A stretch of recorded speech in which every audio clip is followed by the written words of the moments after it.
সুপ্রিয় শিক্ষার্থীবৃন্দ, কেমন আছো সবাই? আশা করি ভালোই আছো। তোমাদের 2026 সালের এসএসসি পরীক্ষার পুনর্বিন্যাসকৃত পাঠ্যসূচি উচ্চতর গণিত প্রকাশিত হয়েছে। তো চলো ক্লাসটা শুরু করা যাক। আমরা এখানে শর্ট সিলেবাসটা দেখব। 26 সালের এসএসসি পরীক্ষার পুনর্বিন্যাসকৃত পাঠ্যসূচি। দেখো, এদিকে শিরোনাম দেওয়া আছে দ্বিতীয় অধ্যায়ের বীজগণিতিক রাশি। পাঠ্যক্রম ও পাঠ্যপুস্তকে উল্লেখিত শিক্ষণফল ব্যাখ্যা করতে পারবে। ওখানে কি কি করতে পারবে সেগুলো দেওয়া আছে, এগুলো অত ইম্পর্টেন্ট না, বরং তোমাদের পাঠ বা শিরোনাম এগুলো দেখে এটা মূলত তোমাদের সিলেবাস। চলক ধ্রুব বহুপদী, বহুপদীর গুণফল ও ভাগ, বহুপদীর উৎপাদকের বিশ্লেষণ, ভাগশেষ উপপাদ্য ও উৎপাদক উপপাদ্য, সমমাত্রিক বহুপদী, প্রতিসম ও চক্রক্রমিক রাশি, চক্রক্রমিক বহুপদীর উৎপাদকের বিশ্লেষণ, মূলদ ভগ্নাংশে আংশিক ভগ্নাংশে প্রকাশ, মূলদ ভগ্নাংশকে আংশিক ভগ্নাংশে প্রকাশ, সরল মূলদ ভগ্নাংশ, অনুক্রম, অসীম ধারা, অসীম গুণোত্তর ধারা, আবৃত্তি, দশমিক সংখ্যা, অনন্ত গুণোত্তর ধারায় প্রকাশ এবং সাধারণ ভগ্নাংশের রূপান্তর। দশম অধ্যায় দেখো আছে দ্বিপদী বিস্তৃতি। আগের কোনটা একটা অধ্যায় ছিল অসীম ধারা, এটা সপ্তম অধ্যায় ছিল, সেটা পড়া হয়নি, তোমরা বুঝে নিও।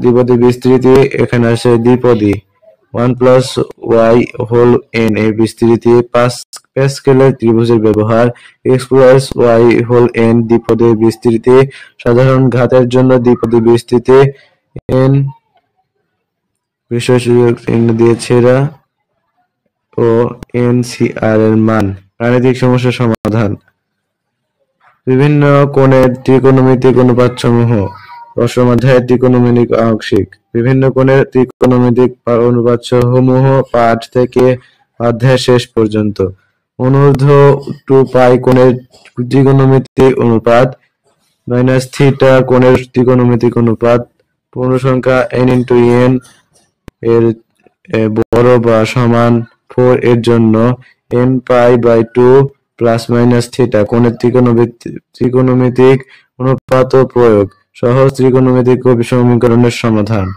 ব্যবহারিক কিছু আছে, পূর্ণসংখ্যা n×n এর বড় বা সমান 4 এর জন্য nπ/2 ± θ কোণের ত্রিকোণমিতিক অনুপাত নির্ণয়, যেখানে 0 থেটা 0 চেয়ে বড় এবং π/2 থেটার চেয়ে বড় আর কি। দেখো, দ্বাদশ অধ্যায়ে সমতলীয় ভেক্টর আছে। এখানে স্কেলার রাশি ও ভেক্টর রাশি, সমান ভেক্টর, বিপরীত ভেক্টর, অবস্থান ভেক্টর, ভেক্টর যোগ ও যোগ বিধি, ভেক্টরের বিয়োগ, আর আরেকটা আছে ভেক্টরের স্কেলার, গুণিতক ও একক ভেক্টর, বিভিন্ন জ্যামিতিক সমস্যা। এরপরের অধ্যায় নবম অধ্যায় সূচকীয় ও লগারিদম ফাংশন।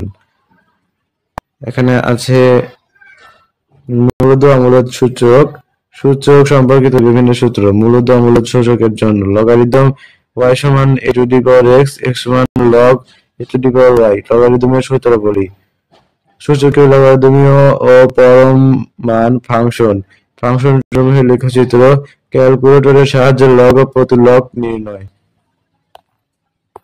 তারপরে এখানে কিছু দেয়নি এরা।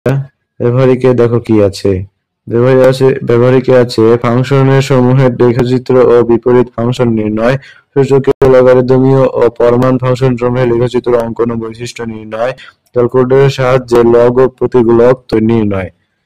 একাদশ অধ্যায়ে স্থানাঙ্ক জ্যামিতি, দেখো কি কি আছে, আয়তাকার কার্তেশীয় স্থানাঙ্ক, দুইটি বিন্দুর মধ্যবর্তী দূরত্ব, সরলরেখার ঢাল ও সমীকরণ। এগুলো বেশ সহজ আছে, করতে পারবে তোমরা। ত্রিভুজ চতুর্ভুজের ক্ষেত্রফল, ত্রিভুজ চতুর্ভুজ অঙ্কন, সরলরেখার লেখচিত্র। ব্যবহারিক আছে বাহুর দৈর্ঘ্য বিন্দু পাতনের মাধ্যমে ত্রিভুজ বা চতুর্ভুজ সংক্রান্ত জ্যামিতিক অঙ্কন ও ক্ষেত্রফল নির্ণয়। চতুর্দশ অধ্যায় আছে সম্ভাবনা।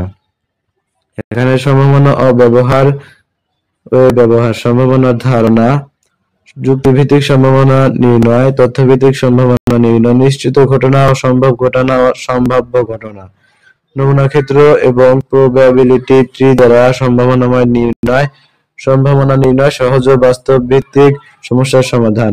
বিশেষ দ্রষ্টব্য দিচ্ছে তথ্য ক্লাসের সাথে সাথে উল্লেখিত সময়ের মধ্যে ব্যবহারিক কাজটি সম্পন্ন করতে হবে। তো আজকের ক্লাসটা এই পর্যন্তই। পরবর্তীতে আমরা অন্য কোনো শর্ট সিলেবাসটা দেখব। তো আমার ভিডিওগুলো ভালো লেগে থাকলে আমার চ্যানেলটা সাবস্ক্রাইব করে আমার সাথেই থাকবে। ধন্যবাদ সবাইকে।